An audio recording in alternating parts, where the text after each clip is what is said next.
دیگه حالا همون یک چیز هست، یک 5 دقیقه خلاص میشه، میریم بخیر.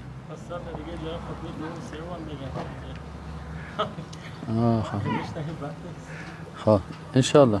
استاد میگه یگان چیزی فرق گفتیم درباره قانون و شریعت بسیاری جوانا نمیفهمن. مثلا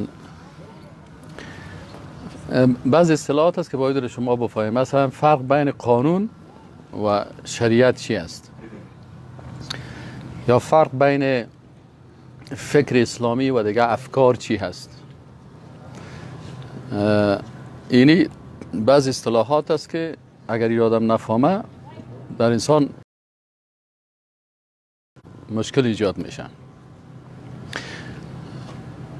شریعت چی است؟ الله بسم الله الرحمن الرحیم، الحمد لله و الصلاة و السلام علی رسول الله صلی الله علیه و سلم. شرع لکم من الدین، الله متعال در آیات قرآن میگه که الله بر شما یک شریعت تعیین کرده. دین چی هست؟ دین نظام است، یعنی 12 نظامی که در اسلام هست. غیر ما شما زیادی 12 نظام ها را گفتیم و امیال سر کتاب شما کار میکنیم. در این وقتا بخیر چیز خلاص میشه. 12 نظام در حاکمیت تشریعی اسلامی. اینال شریعت که هست، این احکام است که از جانب الله متعال تعیین شده، از زمان آدم علیه السلام شروع شده تا روز قیامت. شرع لکم من الدین ما وصی به نوحا، اما شریعت را الله بر شما تعیین کرده، نظامی را تعیین کرده که بر نوح علیه السلام تعیین کرده بود، بر ابراهیم علیه السلام تعیین کرده بود، بر موسی و عیسی علیهم السلام تعیین کرده بود و دیگه پیغمبرها و کلشان، و تا روز قیامت این شریعت الله هست.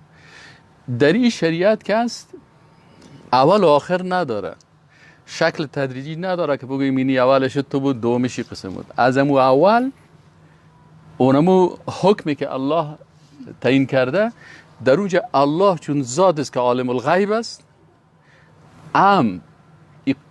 شریعت و حکم خدا که بیان میکنه نتایجش هم الله میفهمه، منفعتش هم میفهمه، برای بشریت چی فایده داره. بنان الله متعال او را تعیین کرده و حکمتایش هم خود الله میفهمه. و این شریعتی که الله تعیین کرده مثل چی هست؟ مثلا ما و شما اگر به طرف یک پدیده نظر میکنیم، مطابق تخصص و رشته خود نظر میکنیم. حالا اگر مثلا یک درخت است، شما پیش درخت اگر یک دهقان ببرین بگوییم درخت چطور است، او مطابق رشته خود چون دهقان است سهل میکنه، میگه والا این خوب میوه داره، از این میتونی حاصل بسیار خوب بگیری. اما اگر یک چوپان برش ببری، چوپان مستقیما میگه والا چه خوب برگا داره، میره که بر بزای خود بکنم سیر میکنه. اما اگر برای یک متخصص محیط زیست ببری، او فوراً از نگاه اکسیژن و تأثیر ازی در محیط صحبت میکنه. درختها بر محیط زیست بسیار خوب است، هوا را خوب پاک میکنه، روزانه اکسیژن تولید میکنه. بنان اگر پیش یک استاد یا متخصص زراعت ببری، متخصص زراعت وقتی که سون درخت سیل میکنه امراض میبینه، والا این درخت اینی مرض داره، والا برگایش تو شده به خاطر از این مریض است. اینال هر کسی به طرف درخت مطابق چی سیل میکنه؟ مطابق هم رشته و خواست خود. اگر یک مسافر باشه می درخت که ببینم میگه اوه اوه اوه چه خوب درخت است، اگه زیر زمین اردویم و قرار بریم خدا پرتم نه، چقدر خوب سایه داره و چه خوب سرد است. اما الله متعال به طرف از این درخت چه قسم نظر میکنه؟ الله متعال درخت این قسم خلق کرده که مشکل کل از اینا حل شده، هم از گرسنه، هم از مسافر، هم از متخصص، هم از کلگی، هم از نگاه محیط زیست کل ازی شده. شریعت الله هم همین قسم است.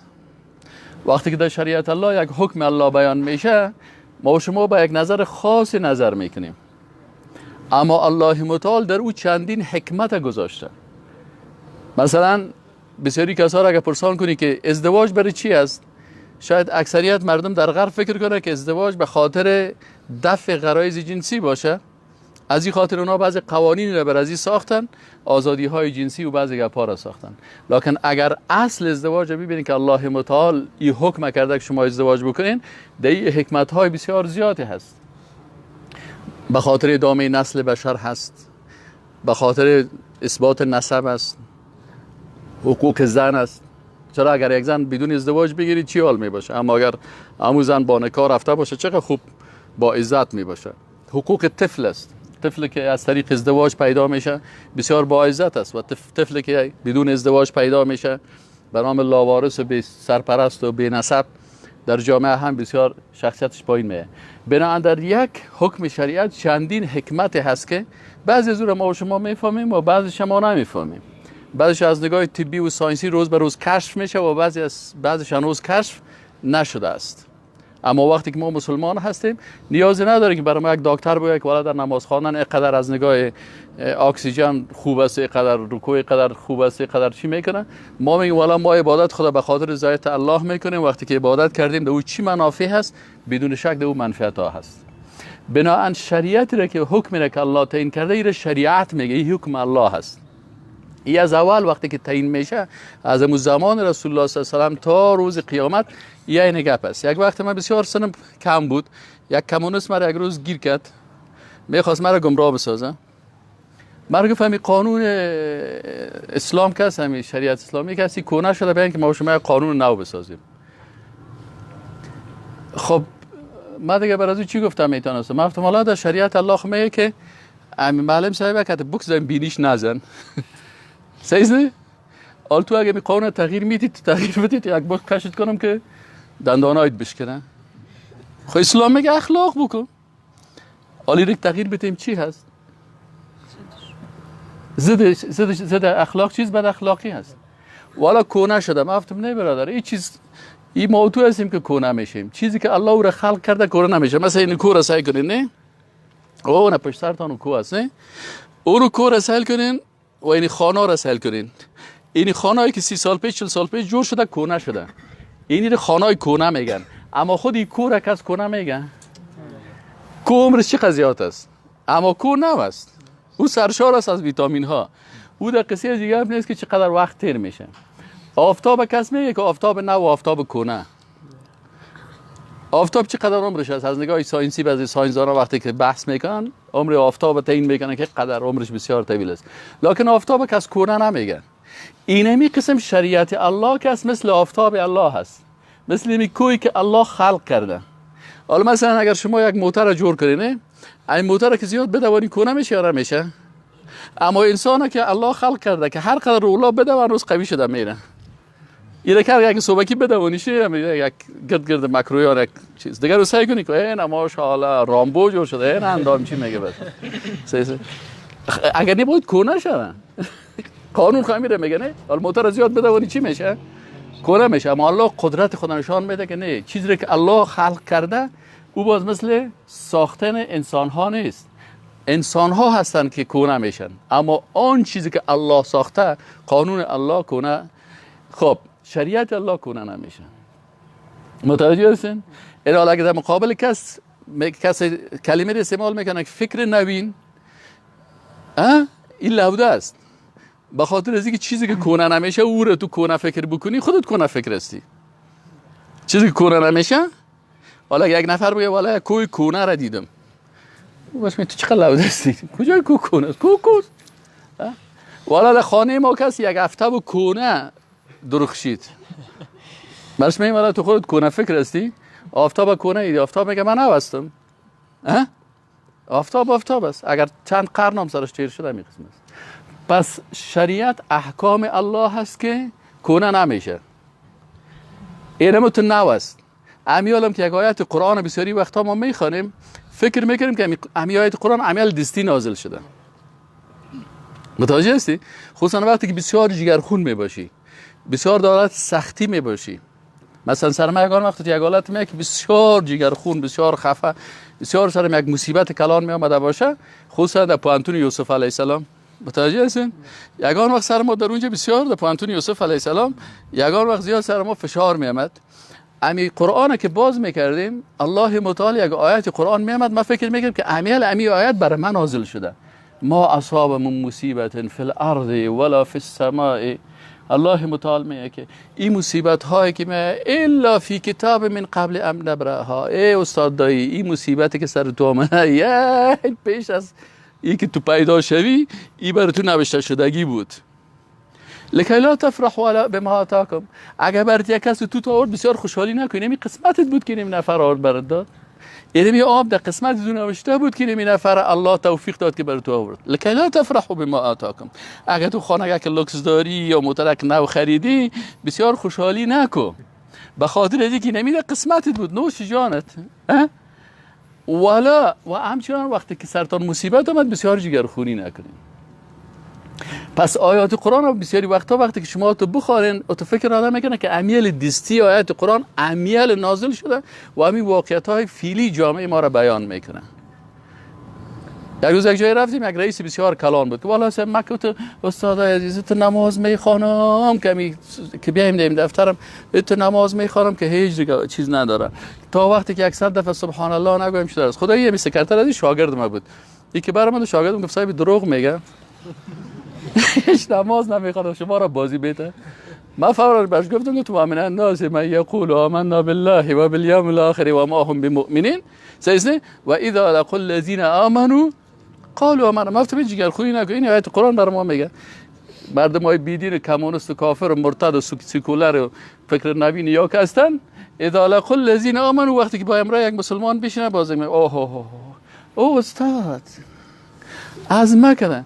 و اذا خلوا الى شیاطینهم باز وقتی کت شیطانای خود چی شد باز میگه تو بازیشان دادیم، تو گپ دادمشانه که اونا خوب گپ خوردن که من تو نماز میخورم. خالی مرا گپ داد یا خدا گپ داد؟ حالا در پل صراط که برسو کردم من جنجال زیاد هستم. شاید تو وقت تیر شده باشه از کلکینه که جنت سعی که اون استاد دایر سعی که بیچاره در سر پل صراط بند موند. این خونه است که مثلا کلگی یک قسم است. اینال حکم الله که است، شریعت الله که است، این نه کونگی داره و نه نتایج از اون نیاز داره بر ما وازی که ما در باره نتایج از اون فکر بکنیم و یا نیاز داره که ما حکمت های از رو بپالیم. وقتی که حکم الله را تطبیق کردی بدون شک، مثلا اگر 20 سال پیش هم نماز خواندی حال پشیمان نیستی چون حکم الله هست. اگر یک کسی از 6 سالگی و 7 سالگی روزه گرفته حال هم پشیمان نیست. اگر کسی 20 سال پیش تقوا کرده حال پشیمان نیست. اگر کسی 30 سال پیش حج رفته حال پرسانش کنه پشیمان نیست. اگر کسی 50 سال پیش جهاد کرده حال پشیمان نیست. اگر کسی در راه الله تکت تکت شده و شهید شده اگر همه عالم بری در روز قیامت از پیش پرسان کنه میگه پشیمان نیستم. اما پشیمان کی هست؟ وقتی که موضوع با عقل خود کار کردیم، مطابق حکم الله کار نکنیم، با عقل خود کار کنیم. 20 سال پیش زمینه که خریدی حال میگه ولی اگه عقل را میداشم این زمین نمیخریدم، میرفتم اونجا زمین میخریدم، ولی این خانه را من نمیگرفتم، ولی کاش که من پیسه که من خانه میگرفتم. این حال چی است؟ وقتی که عقل خود فکر میکنی 2 سال پیش تا خودت صفر میتی. همه اکثر جوانا را سوال کردین پرسارشو بگو 5 سال پیش چی کار کردی؟ میگه والا 5 سال پیش من فلانی پانزه اختیار کردم. اگر عقل حال پیش من می بود، عقل حال او وقت می بود، من این رشته را اختیار نمی کردم. اگر ما او وقت رو پرسان میکردیم میگه اوه از من که هوشیارتر هیچ آف نمیشه. این حالا هر کسی که امروز خدا هوشیار میگیره 2 سال بعد خودش خدا نمره میده که من بسیار بی عقل بودم 2 سال پیش. متوجه هستین؟ این چی هست؟ به خاطر از اینکه فکر انسان و عقل انسان که هست همیشه چی هسته؟ همیشه با گذشت تغییر میکنه. پس شریعت الله تغییر نمیکنه. چی تغییر میکنه؟ آنچه که انسان خودش میسازه. انسان که میسازه چی هست؟ او قانون است. فهمیدین؟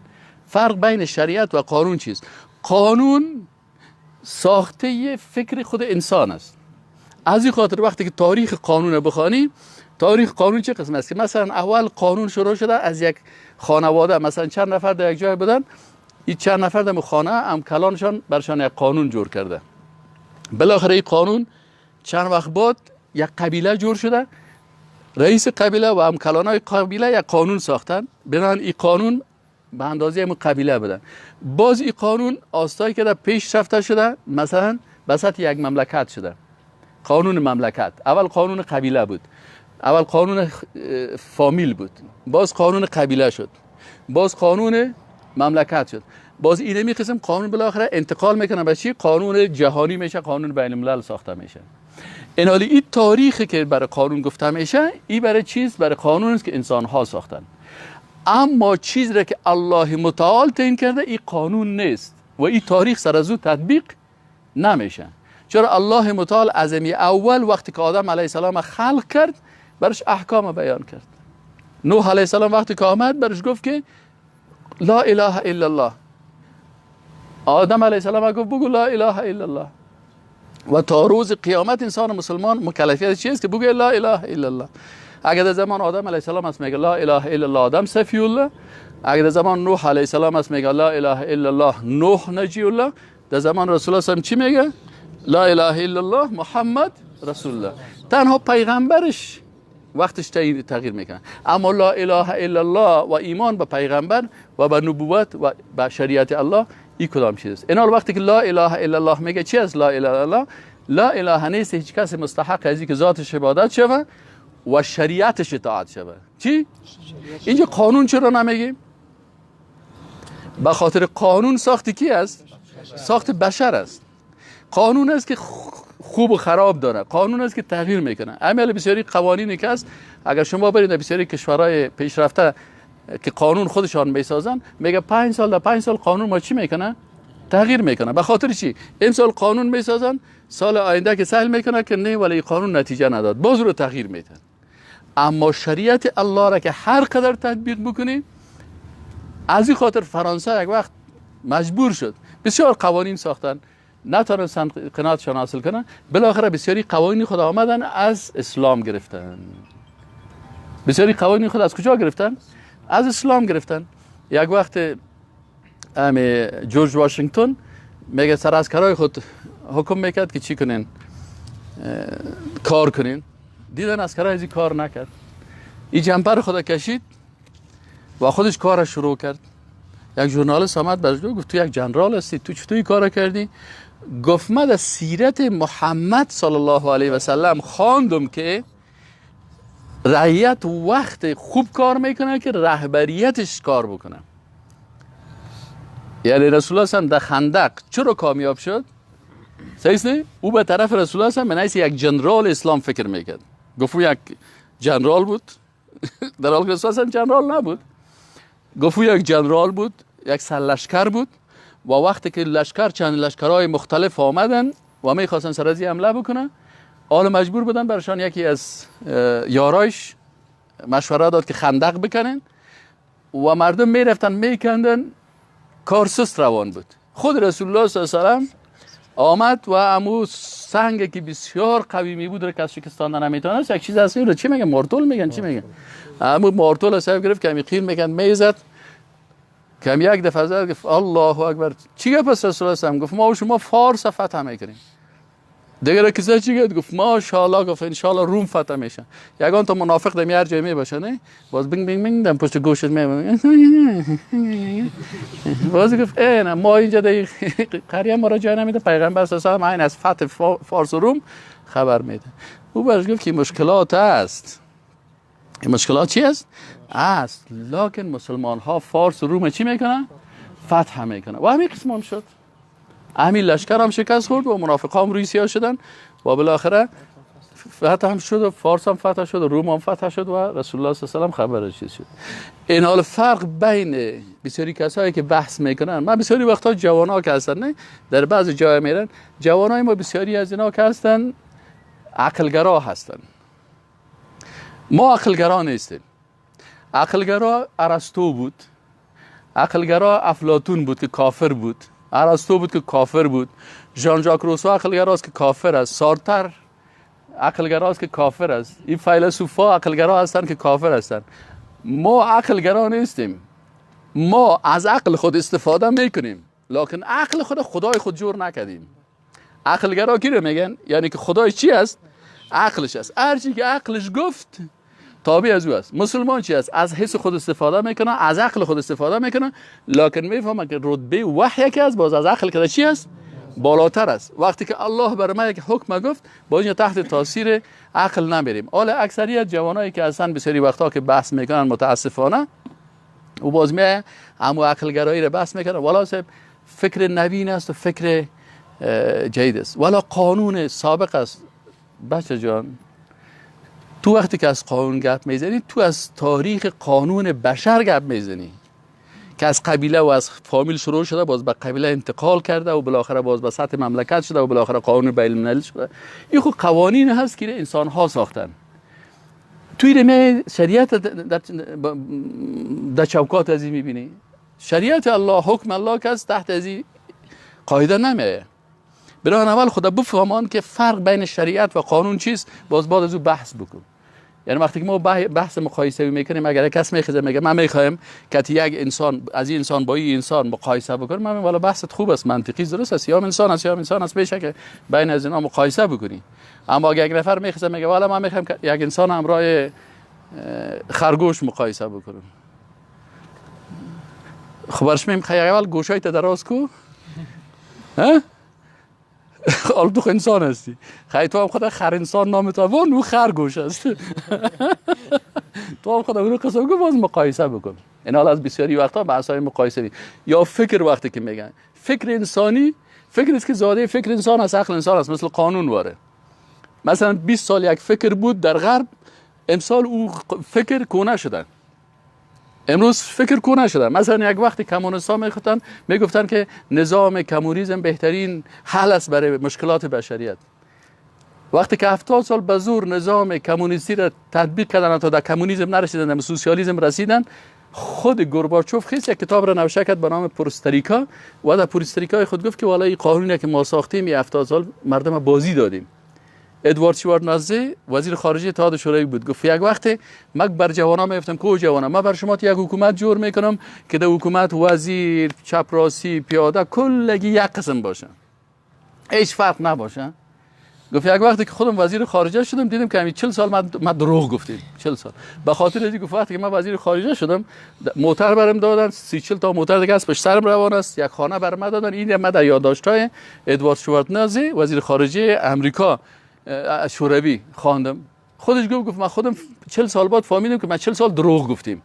به خاطر از اینکه وقتی که من وزیر خارجه شدم تو یک خانه برام داد که 17 تا تشناب داشت و من تعداد فامیل ما 5 6 نفر بود. میگه من ایران بودم که دیگه 17 تا تشناب چی کنیم؟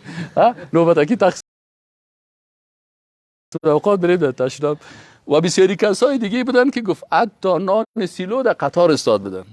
یا ما که وزیر خارجه بودم از راه تیر میشدم، بسیاری کسا از راه تیر شدن نمیتونست. بنابراین ما فهمیدیم که بالا همین گپایی که ما میزدیم این سیستم کمونیسم این یک اندیشه خیالی هست، مثل اندیشه یا فکر افلاطونی خیالی. مثلا دو دانه شعر است، افلاطون میگفت من مدینه فاضله جور میکنم، اما رسول الله صلی مدینه منوره ساخت. چی فرق است بین مدینه فاضله و بین مدینه منوره؟ مدینه منوره مدینه هست که اینجا اکثریت معنویت، اخلاق، انسانیت است، لکن در بین یگان تا شوخ هم پیدا میشه، یگان کسی گناهگار هم پیدا میشه، یگان دوز هم پیدا میشه، یگان چیز هم پیدا میشه. صحیح نه؟ لکن اکثریت مردم چی هستن؟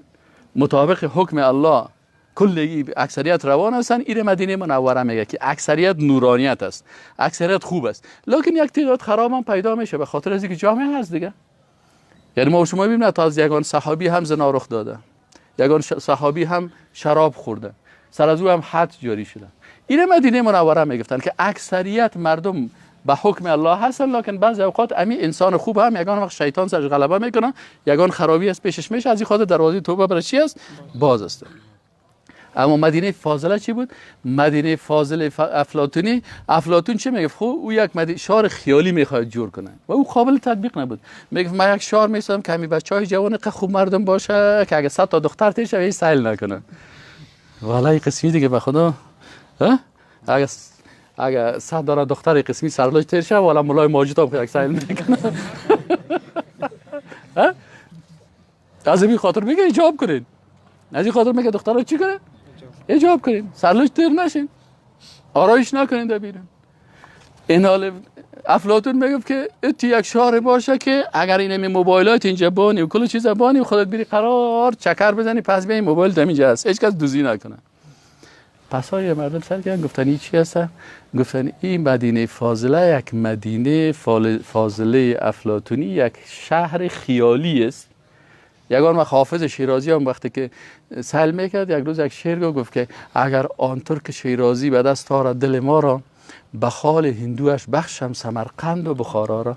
ولی سمرقند برش گفت که تو بیا حافظ تو چی لو دستی؟ ولی سمرقند مستم میبخشی تو؟ گفت والا صاحب یگان وقت ما در عالم خیال میباشیم و تو فکر میگیریم که همین والی کل منطقه دیگه پاچش ما هستم.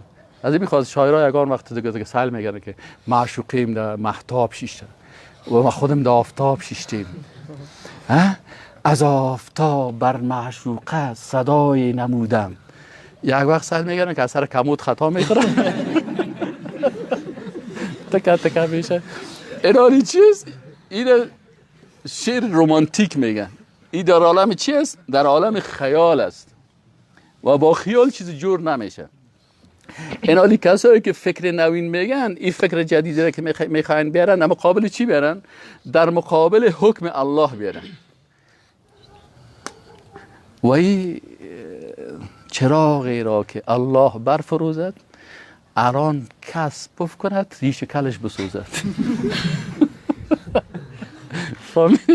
ریش کل کدگیش ریش در بگیره. کسی که در مقابل حکم الله قرار بگیره. چرا حکم الله که است؟ این فکر بشری نیست که نو کنه پیدا شود. او خب فکر کمونیسم بود که اول آمدن ساختن، پسان گورباچوف که بود این رهبر همو حزب کمونیست اتحاد شوروی بود. این خودش در سطح رهبریت رسیده بود، خودش خیست کتاب را برام پرستریکا نوشته کرد و گفت فکر و اندیشه که ما داشتیم و 70 سال تطبیق کردیم این فکر غلط بود. کاش که این را در 22 مملکت یا 22 مملکت تطبیق نمیکنیم که قنفر ما به خاطر ازی کشتیم. استالین و میلیون ها میلیون انسان به خاطر ازی که کمونیسم رد میکرد میکشت. همینجا کمونیست‌ها که در افغانستان آمدن به میلیون ها میلیون انسان کشتن به خاطر چی؟ که ما این فکر را تطبیق بکنیم. اما بالاخره رهبرشان خیز برشان گفت که والله فکر ما و شما غلط بود، عوض یک فکر نو بیاریم و فکر نو چی را بیاریم؟ کمونیسم سقوط کرد. و امروز در غرب که از کپیتالیسم رو به سقوط است. ما و شما به چشم خود می‌بینیم. همین ما مردم افغانستان 20 سال پیش یگان تا کوکاکا را سل می‌کردیم، کتابک انگلیسی دستش از خوب چطور است استاجان خوب است. والا یک کورس انگلیسی می‌خوام چیگن دست بوک دست چیر. او ماشاءالله تو دی 70 سالگی دیگه دست بوک شروع کردی تا وقتی که به او کنتینیو تنس میرسه ان شاء الله گفتم در قبر میرسی بازوجا تنسا را باز بخوان. اینا چی مردم افغانستان چی فکر میکنن؟ والا اگر امریکا به روسا خو گشنه بود یگان تا میگه والا وا خو غلام روس شدن گشنه بود روسا باز قدر چیز نکرد بیا ما غلام امریکا میشیم. امریکا پیسه دار است باز یک وقت سعی کنی جیبای کلگی دلار است کلگی رو ببینید فلان چی است. اینا اون دلارا که از کل شال دال خور شده دالشان رفته و لرش مانده نه حالا حتی به سوی رسیده که ولا تتبعوا خطوات شیطان. خطوات شیطان چی است؟ اول تو را در گناه ها مبتلا میکنن. وقتی که در گناه مبتلا شد 20 سال پیش ما میگفتیم که کت امریکایا کار نکنین. ما میگفتیم شما افراطیستین، میفتیم ترجمانی امریکا را نکن، در قطار امریکایا نرو، کت کافر دوستی نکن. چرا؟ یگان تا باز میره باز یگان ملا ورش روح الله جان پیش استاد دایی نری بازو تند برد میگن. پیش کی بریم؟ پیش یک مولوی دیگه بریم بازو نرم گپ میزن. بازو برش میگه خیر از آلگه یک برو کت امریکایا کار کن با $3000 که گرفتی $100 باز درای اسلام مصرف کن یا بیا برمه بده دیگه اون 2900 در جیبکش باشه. اینال اونو 15 سال یا 10 سال پیش که رفت امرای امریکایی ها کار کرد امروز مشکلش چی پیدا شده؟ امروز در وطن خود زندگی کردن نمیتونه. ولا تتبعوا خطوات شیطان. او وقت خود در او قسم داخل کرد. این امروز مجبور است تابعیت امریکا و اروپا و انگلیس بگیره و کسی که تابعیت طاغوت میگیره متوجه هستی؟ کسی که تابعیت میگیره بدون شک از دایره اسلام خارج میشه. چرا اونجا قانون وقتی که رفت پذیرفت او برش میگه که در قانون ما چیزی هست که ضد اسلام است و قانون ضد اسلام است. مثلا در اسلام زنا جرم است، در اونجا زنا جرم نیست. اونجا میگه تنها تجاوز جنسی جرم است. وقتی که قانون پذیرفت این نفر به دایره اسلام میمونه. بسیاری کسا خود بازی میتن. آل مجبور هست وقتی که 20 سال حکم الله را که الله میگفت لا یتخذ المؤمنون الکافرین اولیاء، مسلمان ها کافرها را دوست خود نگیره. اگر برش میگفتی باز میگفت تو افراطیستی. این حال سعی که خودت افراطیستی یا ما افراطی هستیم. این حال وقتی که اونجا رفتی دوستت گرفتی، دوستی کفار آیسا آیسا به چی میشه؟ ولا تتبعوا خطوات الشیطان. آل بالاخره خودش تو را میگیره در مترکای خود سوار میکنید. اونجا که رفتی برات میگه خب این حاله هم جنسگرایی اینجا قانون است. اوکی، وقتی که چسبانی که من این قانون قبول دارم، آیت قرآن کافر شدی. میراث اسلامی را قبول نداریم. اینجا میراث دیگه قسم است. اینجا بس سگم کس میتونه میراث بده. قبول داری؟ اوکی. وقتی که امضا کردی قانون قبول کردی، در کجا هفتادی؟ اینجا چی شد؟ الله میگه فما یکفر بالطاغوت و یؤمن بالله. اول باید به چی شوی؟ به قانون غیر الله چی شوی؟ اول به قانون غیر الله باید کافر شوی، بعد از تو مسلمان بشی. حالا یک نفر که بعد از مسلمانی میره قانون غیر الله را قبول میکنه، اینجا مشکل چی هست؟ این بسیار مشکل خطرناک است. به خاطر اینکه گفتم بسیاری کسا خدا بازی میده و بازیگان اوگک می والا استاد ما اونجا رفتیم دیگه، یکی دیگه اومده بر من زنگ میاد چی هست؟ والا اونجا باز کدام بره به خاطر اینکه قبول شوی بازیگان تو که کمک میکنه، با سر یک جویا که میبره چه خود میکنه. خب من میرم بدروغ چه خوب میشم. بدروغ کفر راستش هم کفر بگی کافر هستی، دروغ هم بگی کافر هستی. تو که کلمه نصرانه را خواندی و گفتی که عیسی مسیح خدای ما است، تو اگه به مذاق هم بگی کافر هستی، براستی هم بگی کافر هستی. متوجه هستی؟ عالی خونه میشه بازو آمده برم. والا استاد ما کنجا هستیم، اقا خوبش تو کای ما مدرسه میره. مدرسه چی اشتکات به مدرسه میره؟ وقتی که تو حکم الله را شکستاندی و حکم طاغوت پذیرفتی و خود رفتی قبول کردی. متوجه هستی؟ از این خاطر انسان باید شریعت الله را با قانون انسانی هیچ وقت چی نکنه؟ مقایسه نکنه و عقیده توحید اسلامی را با افکار سوسیالیسم و کمونیسم و لیبرالیسم با یا مقایسه نکنه. و این باز نگه که کونه هست و این نو است. این که کونه و نو میشه این فکرای انسان است، اما چیزی که شریعت الله هست و عقیده اسلامی است این از زمان آدم علیه السلام لا اله الا الله دوام داره تا روز قیامت. لا اله الا الله محمد رسول الله دوام داره. کسی که میخواد باشه مسلمان است بره، کسی که باز مرد والا الله هم غنی عن العالمین است. برکس الله متعال کدام ضرورت نداره که کس کلمه‌ش بخونه یا نخونه. انا هدیناه السبیل اما شاکرا و اما کفورا. الله متعال ما و شما را توفیق نصیب بکنه که کار بکنیم که وقت داخل قبر میریم شرمنده نباشیم. و سلام علیکم و رحمت الله و برکاته.